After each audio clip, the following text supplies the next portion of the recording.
Hello friends, good morning. देखिए बेटा, last video में अपन ने अस्थायी विद्युत चुंबकीय जनित्र का पृथक उत्तेजित डीसी जनित्र के बारे में पढ़ा था। ठीक है। और आज की वीडियो में अपन स्वयं उत्तेजित डीसी जनित्र के बारे में पढ़ेंगे। ठीक है। देखिए, छोटी सी चर्चा कर लेते हैं। पृथक उत्तेजित डीसी जनित्र, ठीक है।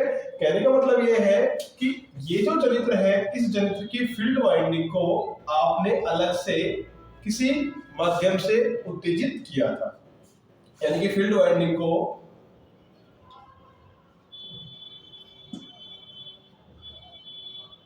अलग से डीसी सप्लाई से उत्तेजित किया, सप्लाई से उत्तेजित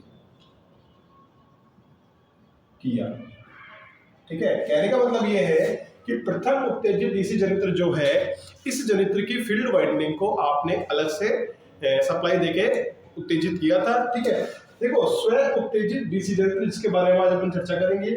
स्व उत्तेजित डीसी जनित्र, नाम से पता लग रहा है आपको, स्व यानी कि स्वयं, यानी कि ये क्या होता है, इस प्रकार के जनित्र के अंदर क्या होता है बेटा, ये जो जनित्र है ना, ये स्वयं की, इस प्रकार के जनित्र की फील्ड वाइंडिंग ये स्वयं की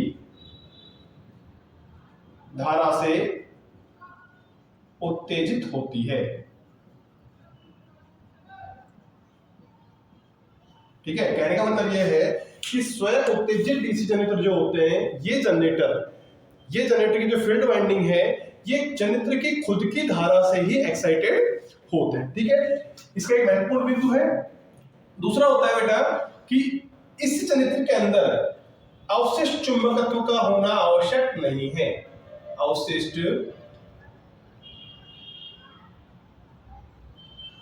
चुंबकत्व का होना आवश्यक नहीं है। ठीक है। कहने का मतलब यह है कि पृथक उत्तेजित डीसी जनित्र जो था, इसके अंदर अवशिष्ट चुंबकत्व के मान का होना आवश्यक नहीं था, जबकि स्व उत्तेजित डीसी जनित्र के अंदर अवशिष्ट चुंबकत्व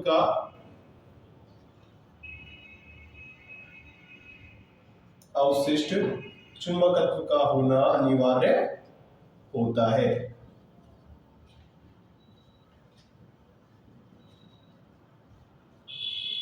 ठीक है।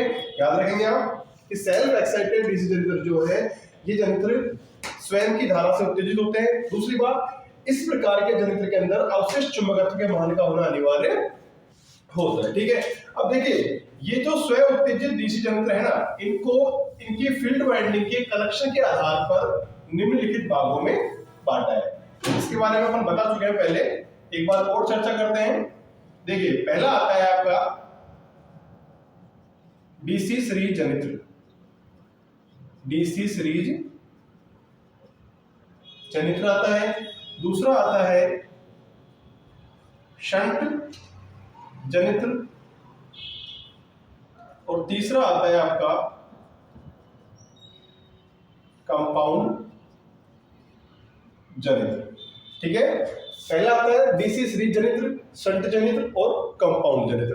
अब देखिए, इनकी संरचना किस प्रकार से होती है और इन जनित्र के अंदर जो फील्ड वाइंडिंग है, आर्मेचर वाइंडिंग है, कैसे कनेक्ट रहता है और कैसे काम करते हैं, इनके बारे में अपन पढ़ते हैं। सबसे पहले पढ़ते हैं डीसी सीरीज जनित्र के बारे में।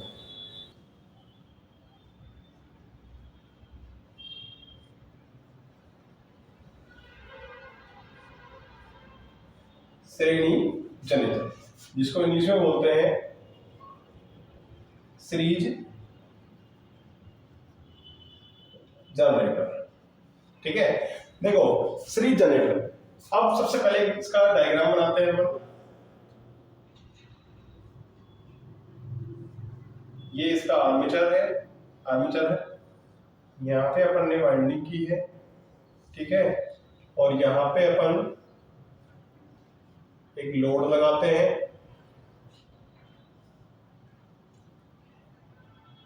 देखिए, ये हो गया आर्मेचर A1 A2,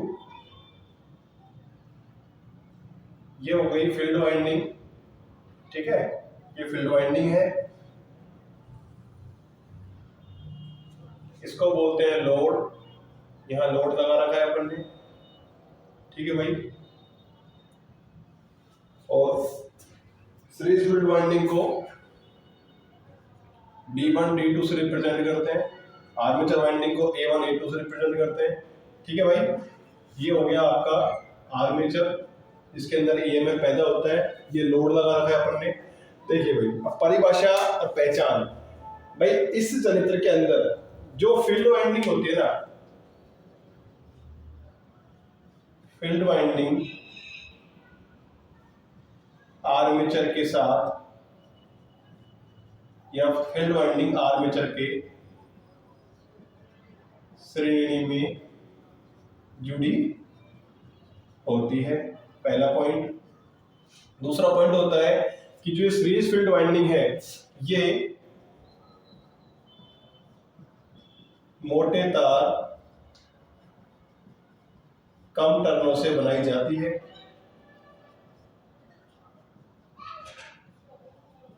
ध्यान रखना, जो सीरीज फील्ड वाइंडिंग होगी ये मोटे तार कम टर्नों से बनाई जाएगी, और फील्ड वाइंडिंग जो ये है ये हमेशा आर्मेचर के श्रेणी क्रम में लगाई जाती है। इसी क्रम के आधार पर इस जनरेटर का नाम श्रेणी जनरेटर कहा गया है। ठीक है, आगे देखिए, इसके अंदर जो अच्छा एक चीज और देखिए, जो इसके अंदर धारा पैदा होती है ये आर्मेचर धारा IA, फील्ड के अंदर जो जाती है वो IF धारा होती है, और जो लोड के अंदर जाती है वो IL धारा होती है।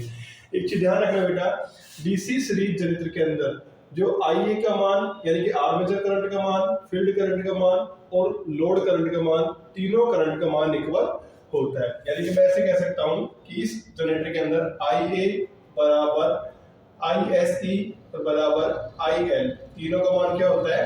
बराबर होता है। क्यों? क्योंकि तीनों कनेक्टेड श्रेणी क्रम में है, और श्रेणी क्रम के अंदर जो धारा का मान होता है सबके अंदर बराबर बराबर होता है। ठीक है, अब देखिए ये है आपका आर्मेचर यानी कि RA, इसको मैं RA आर्मेचर प्रतिरोध से दर्शाऊंगा।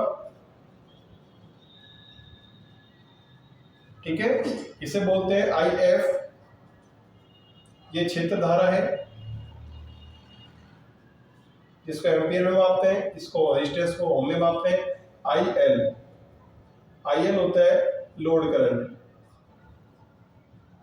इसको अपन एम्पियर में मापेंगे। इसके अलावा जो ये IA ये होता है आर्मेचर करंट, आर्मेचर करंट होती है जिसको अपन एम्पियर में मापते हैं। ठीक है, इसके बाद जो यहाँ पर आपकी वोल्टेज मापी जाती है यह होता है V बराबर टर्मिनल वोल्टेज, जो वोल्टेज मापी जाती है। जो आपका आर्मेचर है इसके अंदर ईएमएफ पैदा होता है जिसको आप इसे दर्शाते हैं, ये होता है ईएमएफ, आर्मेचर के अंदर पैदा होने वाला विद्युत वाहक बल। ठीक है बेटा, अब देखिए अपन आगे बढ़ते हैं इसके बारे में।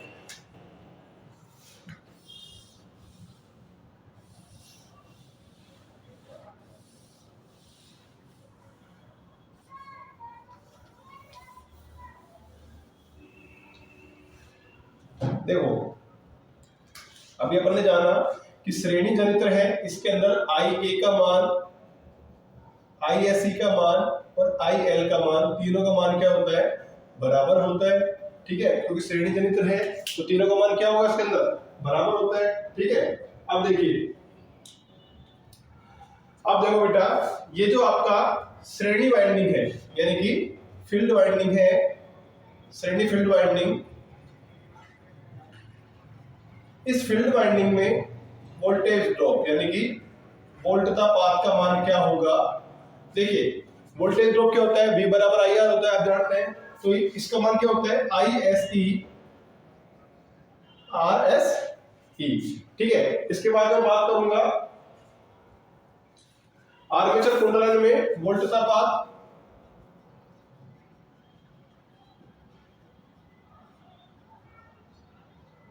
आर्मेचर कुंडलन में वोल्टतापात इक्वल टू, इसका मान क्या होगा? IA RA होता है। ठीक है, टोटल ईएमएफ का मान ज्ञात करेंगे अपन, तो ई बराबर देखो V plus I A R A plus I S E R S E. ठीक है, इसको आगे सॉल्व करते हैं अपन। तो देखो बेटा V प्लस, इसके अंदर मैं क्या कॉमन लेता हूं, देखो यहाँ पे आप देख पा रहे होंगे आई ए और आर, आई ए और आई एस ई, देखो श्रेणी क्रम में है, तो श्रेणी क्रम में है तो मैं इसको ऐसे लिख सकता हूं आई ए बराबर आई एस ई। ठीक है, आई ए बराबर आई एस ई होता है, तो इसके अंदर मैंने क्या किया, आई ए कॉमन ले लिया, तो क्या बच गया यहाँ पे R A plus R S E. ठीक है, ई बराबर क्या आया, वी बराबर ई बराबर V plus I A R A bracket में R A plus R S E, total इसका ईएमएफ का मान होता है। ठीक है, आगे देखिए,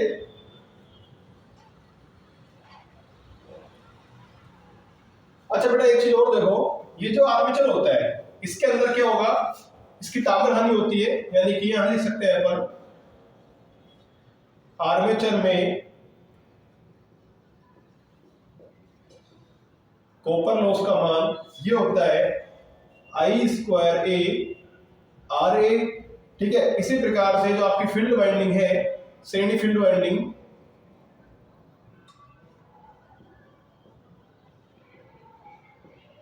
फील्ड वाइंडिंग में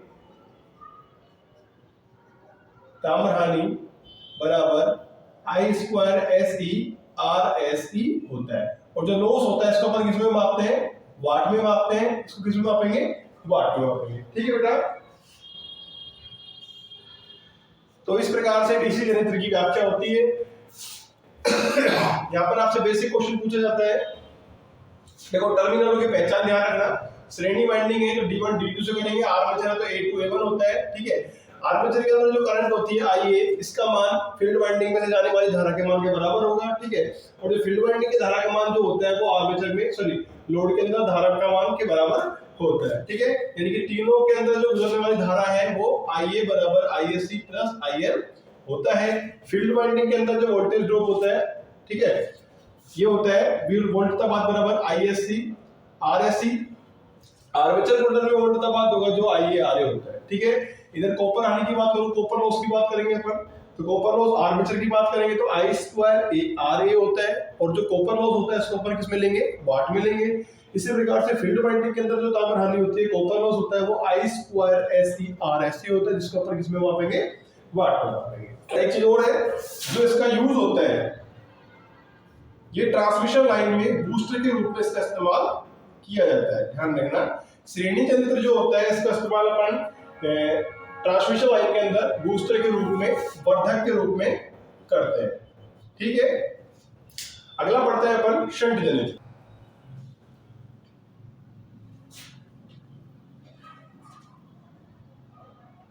देखो बेटा, ये शंट जनरेटर का डायग्राम है आपके सामने। देखो शंट जनरेटर यानी कि वह जनरेटर जिसके अंदर फील्ड वाइंडिंग आर्मेचर के समांतर क्रम में लगी हुई हो, उस जनरेटर को शंट जनरेटर कहते हैं। ठीक है, देखिए बेटा, इसके अंदर पहचान इतनी सी होती है कि जो शंट फील्ड वाइंडिंग होगी ना, ये शंट फील्ड वाइंडिंग आर्मेचर के समांतर क्रम में लगी हुई होती है। आप देख पा रहे होंगे कि इस प्रकार के जनरेटर के अंदर जो आर्मेचर से निकलने वाली जो धारा है IA, इस धारा का मान ISE प्लस IL का योग होता है। ठीक है, इंपॉर्टेंट चीज। दूसरी बात बेटे ध्यान रखना कि जो फील्ड वाइंडिंग होती है, जो फील्ड वाइंडिंग है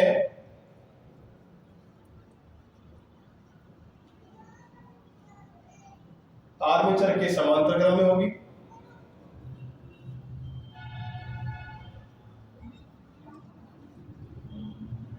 आर्मेचर के समांतर क्रम में लगी हुई होती है। ठीक है, दूसरी बात, जो फील्ड वाइंडिंग है, फील्ड वाइंडिंग ये पतले तार अधिक टर्नों से बनाई जाती है, पतले तार अधिक टर्नों से बनाई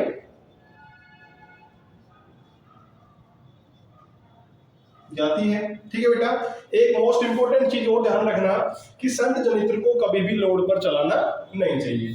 शंट जनित्र ये बिना लोड के चालू किया जाता है। अच्छा देखो, बिना लोड के चालू करने का कारण क्या है बेटा?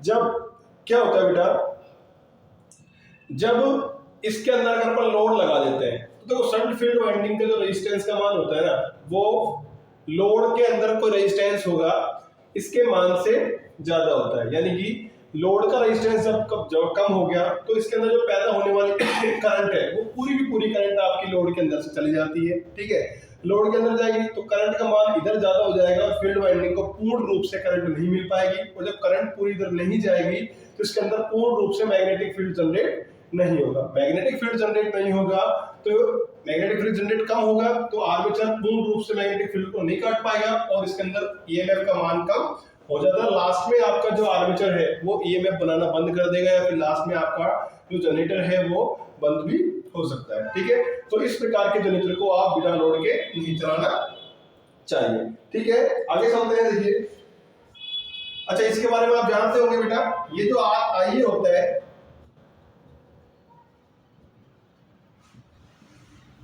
ये आर्मेचर धारा होती है, आईएल लोड धारा होती है। ठीक है, आईएसई ये क्षेत्र धारा है, तीनों का एम्पियर में मापेंगे, ध्यान रखना। ठीक है बेटा, आरएसएच ये क्षेत्र रेजिस्टेंस, क्षेत्र का रेजिस्टेंस या क्षेत्र का प्रतिरोध बोलेंगे, क्षेत्र का प्रतिरोध होता है जिसको ओम में मापोगे। आरए क्या है? आरए होता है आर्मेचर का प्रतिरोध, आर्मेचर का प्रतिरोध होता है जिसको ओम में मापेंगे। ठीक है, Z1 Z2 होगा, ये शंट फील्ड वाइंडिंग के टर्मिनलों की पहचान होती है। ठीक है, आर्मेचर को A1 A2 से रिप्रेजेंट करते हैं और लोड को आप लोड कहेंगे। ठीक है, देखिए अब क्या होता है बेटा, जब आपको शंट क्षेत्र के अंदर, जब आपको शंट क्षेत्र के अंदर धारा का मान ज्ञात करना हो, या ऐसे कह दें शंट क्षेत्र प्रतिरोध का मान कितना है, तो RSH equal to V upon ISH, इस फॉर्मूले से आप शंट क्षेत्र का प्रतिरोध का मान ज्ञात करेंगे। ठीक है, आगे चलते हैं। अच्छा एक और है जो शंट जनरेटर होता है बेटा, शंट जनरेटर का इस्तेमाल अपन प्रकाश लोड व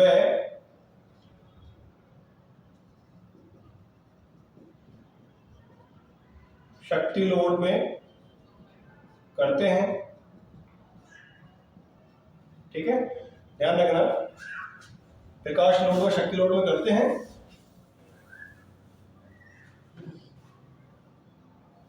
इसके अंदर आर्मेचर में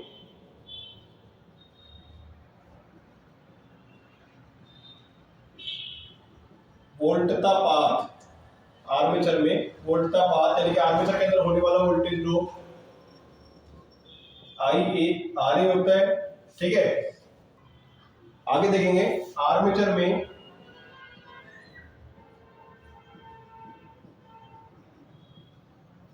उत्पन्न विद्युत वाहक बल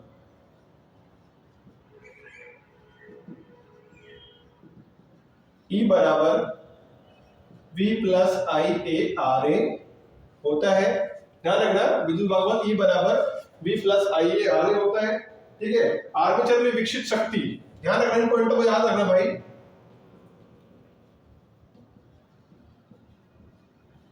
आर्मेचर में पैदा हुई शक्ति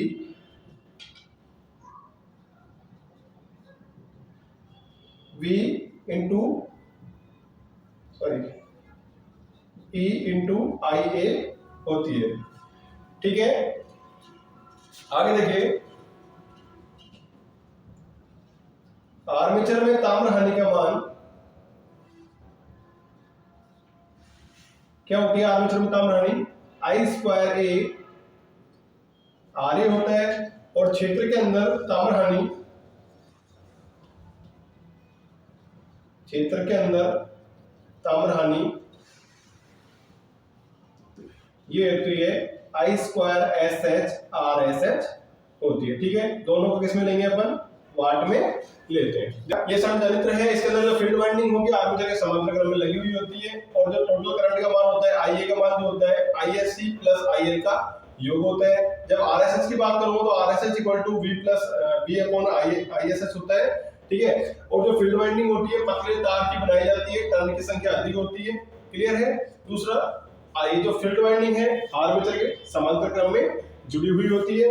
आर्मेचर को अपन A1 A2 से रिप्रेजेंट करते हैं। और दूसरी बात, शंट यंत्र जो है इसको हमेशा विदाउट लोड चलाना चाहिए। विदाउट लोड चलाने का कारण क्या होता है? अगर इसको आप लोड पे चलाओगे तो पूरा जो करंट है वो पूरी लोड के अंदर चली जाती है। फील्ड वाइंडिंग को करंट नहीं मिल पाने के कारण ये पूर्ण रूप से मैग्नेटिक फ्लक्स जनरेट नहीं कर पाएगा, और जनरेट नहीं कर पाने के कारण ये जो आर्मेचर है ये पूरी वोल्टेज नहीं बना पाता है। ठीक है, देखिए बेटा, आज की वीडियो में बस इतना ही। नेक्स्ट वीडियोस में अपन कंपाउंड जनरेटर के बारे में पढ़ेंगे। आई होप कि आपको सीरीज जनरेटर और शंट जनरेटर के बारे में अच्छे से समझ में आ गया होगा।